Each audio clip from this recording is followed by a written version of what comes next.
ready? Thank you. I've been single 44 years. So I want to know, who is the couple that's been married the longest? 30 years? Anybody? More than 30? Yes? How many years? 47. Can anybody beat 47? Nobody's that crazy. We have a heckler. Won't be telling my jokes like this tonight. Just kidding. I'm kidding. I want to tell you that I have something very personal to say. It's not a wig. Everybody thinks I have a wig on. Pull it. Anybody want to pull it? It's not a wig. An elderly lady cannot have nice hair without people wondering if it is a wig. It's true, but it's not a wig. It's not a wig, and I'm not a cougar. I know what I'm not. I'm not a cougar. I mean, I have osteoporosis. Give me a break. Brittle bone disease is not funny. Do I look like I want to have countless hours of endless nirvana? I don't. Wouldn't even make a good bottom at this point. Yeah, I have been aging, it's true. I just had a birthday. I know. Thank you. Shameless plugs. I had a birthday last March. It's coming around again. Yeah, it's coming around. I officially turned 27,800 days old today. I'm going to be 75. Can you believe it? Thank you. And I just got my renewal for another 75. So everything's working out just the way I want it to. I know you're listening to me and you're East Coast people. And I want you to know I'm from the Upper West Side. Don't I sound like I'm a New Yorker? Hell yeah. But I like messing with New Yorkers. Who's a New Yorker? Raise your hand, clap, okay? I love telling New Yorkers I'm from the Upper West Side. But you would say to that, no, you're not, because I don't at all sound like a New Yorker, right? So I go, hey, I'm from the Upper West Side of the U.S. map, Oregon. I know, tricked you. I'm from a little town nobody's ever heard of in the news before at all. Portland. Exactly. My town's a punchline. Everything weird. Do you know how weird it is in Portland? Thank you. It's so weird in Portland that they compete with Austin, Texas for who's the weirdest. How weird is that? And it's boring in Oregon. How boring. It's so boring in Oregon, they named a town, you can Google it, they named a town in Oregon, Boring, Oregon. They did. And it's right next door to Happy Valley, Oregon. I can't make this up. And do you know the people in Happy Valley are so happy because they're on meth? You can Google that too. Yeah, I come from the Upper West Side. I go by 3 names. Anybody go by 3 names? Raise your hand. 3 names? There's nobody here that's gay? Okay. I'm kidding. I go by 3 names. I go by 3 names not because I'm a diva. Some people think, oh, you're a diva. You go by... No. I go by 3 names because look at me, I'm so old, I'm still mad about John Wilkes Booth. Yeah, he makes me so mad. He was in the theater that day, I remember it like it was yesterday. He was in the theater that day that President Lincoln was shot because he was an actor. Yeah, he was an actor. John Wilkes Booth was an actor. And as an actor, he got famous with 1 headshot. Headshot, okay. That's true. You can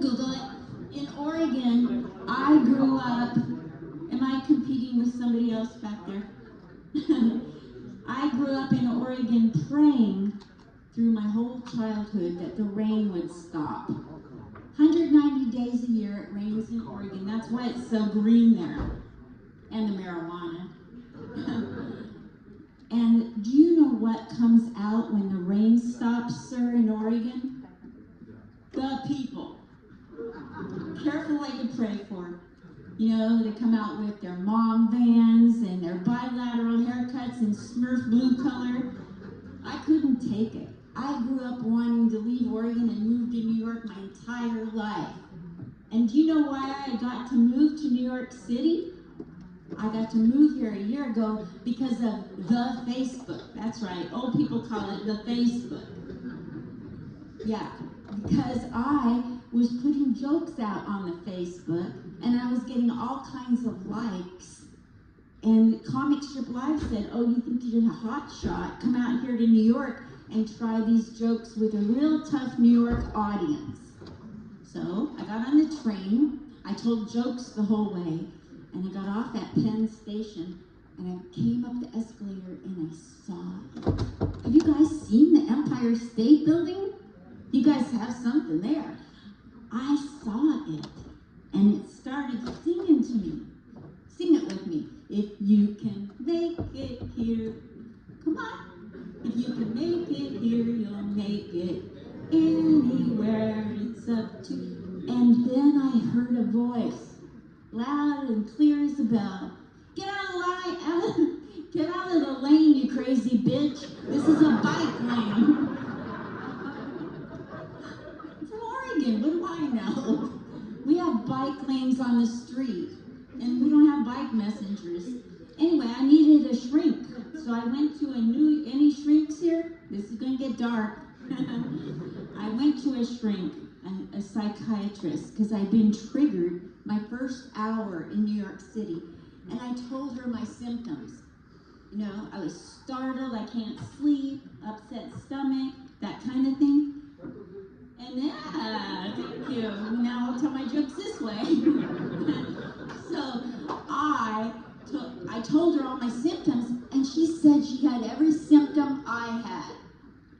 How rude. If I wanted to have my identity stolen, I could have stayed in Happy Valley. Circle back to the math. Okay. Yeah, so I got to New York and I did my jokes, but I started comedy, backing up a little. I started comedy when I was really young in life. Really young, at age 63, 12 years ago. And there was a comedy club in my hometown of Portland that none of the people there wanted an old lady telling jokes.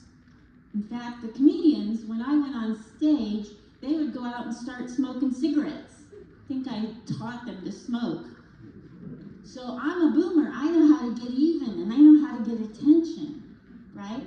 So I got down on the ground like this, and you guys in the back, I'll explain what I'm doing. If you're gonna ignore me, I'm gonna be weird.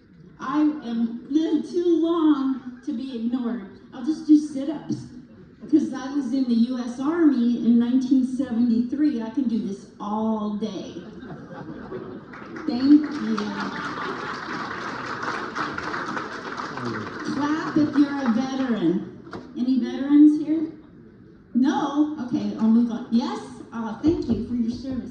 Anyway, I'm doing these sit-ups, pardon the view as I get up. And those comedians that didn't want anything to do with me came back in to film me. They were filming me like this. This is filming in Oregon. Probably still is because it's Loserville. And the video went viral, and that's why you guys get to hear me here tonight, because of my haters. So when you have, here's a takeaway. When you have haters, ignore them, stay in your own lane, don't worry, because they're going to elevate your game if you just stay in your own lane. And when you have a takeaway from a boomer that has nothing to do with an ambulance, that's a pretty good day, you guys. So I know I alluded to the fact that I served in the U.S. Army. And there's a reason for it. Because I went to the post office. Young people, do you know what a post office is? I went there to get the heck out of Portland, Oregon. I had to fill out a job application by hand and go there and mail it out of the state. And there was this man there, and his eyes were following me around the post. I was very young, and the first time a man was interested in me, you're not supposed to be wanted at the post office. And he started saying he wanted me, and then he got louder, and it was like full caps. And he was pointing, okay, it was Uncle Sam, Army recruitment poster right there. Army recruitment wanted me. But look at me, I'm a boomer. Do you think I was taught to say no to a man? Do you hear how most of the women didn't want to laugh at that? We weren't taught to say no to a man. If a man wanted us, then we were in a relationship. So they took me, part Jewish, and put me smack dab in Germany. That's military intelligence at its finest. Now they had a test back then that you had to take called an ASVAB test. And you had to, what it is you turn a knob. And you just turn this knob and it makes this knob go that way. And out here somewhere, they want to know if you can figure out which way that knob turned. And that's how they determined how smart you are and what your job was going to be in the military. And based on the way that I turned that knob, they knew I was perfect for cashier at the commissary. You guys are an awesome crowd. Give it up for yourselves. I'd like to introduce you to someone who is amazeballs, who I just met. I like his style, and I mean that in two ways. It's also the name of his comedy album. I like his style. So welcome to the stage right now, Max Fine.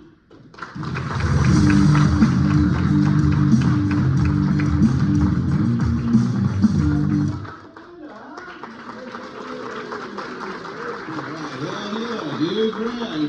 Different kind of vibe coming up. I'm on drugs. Please be cool.